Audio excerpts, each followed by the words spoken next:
So I'd like to speak with you a little bit about one of our most cherished pieces in the repertoire, Olivier Messiaen's Merle Noir, Blackbird.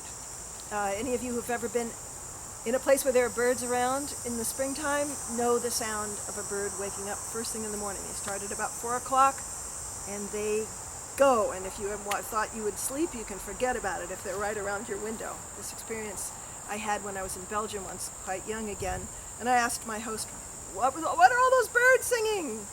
And she said, Le Merle Noir. So I thought, oh yeah, that's what he was hearing. And of course, Messiaen was a sentry, and during World War I, he was out there early in the morning, and that's where he got his fascination with birds and started cataloging all of their songs.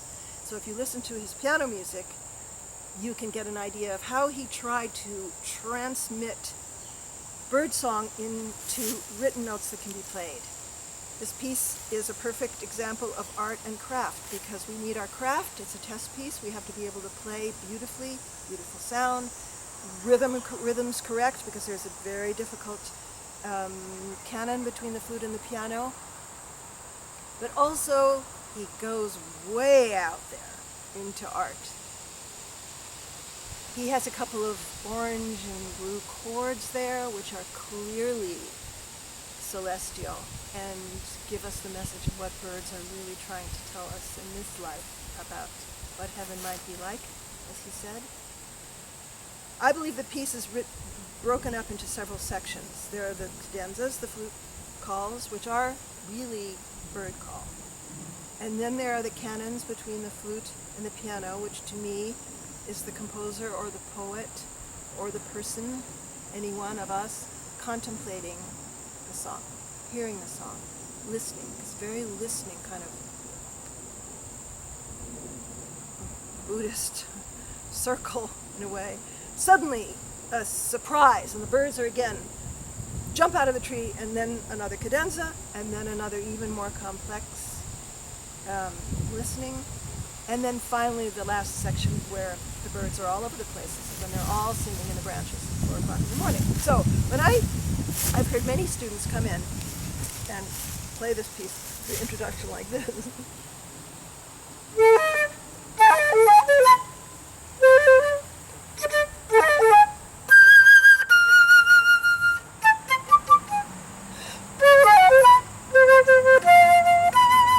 Which is perfectly fine, except it sounds like a flute, right? It doesn't sound like a bird, and that first part's supposed to be a bird.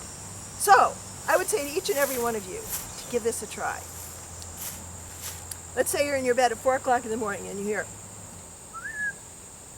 uh-oh, you're awake.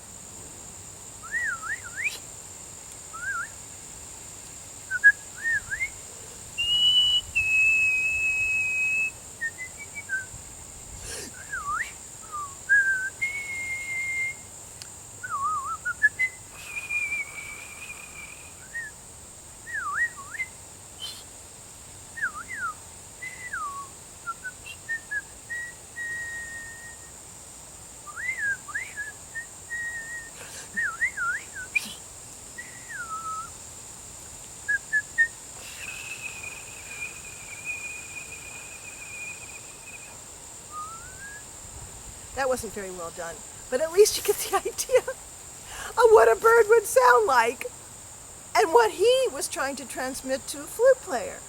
So birds don't go, they don't have vibrato, they go,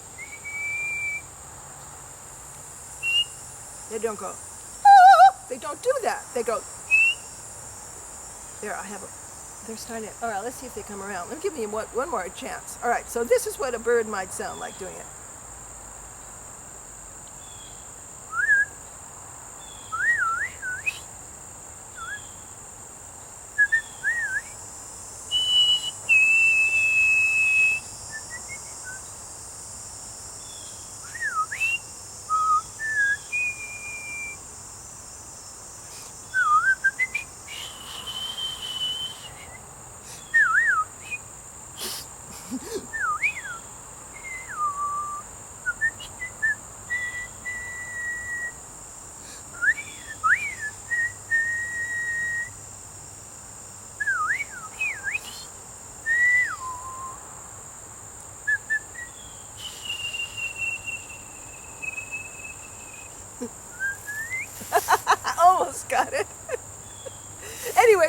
like that.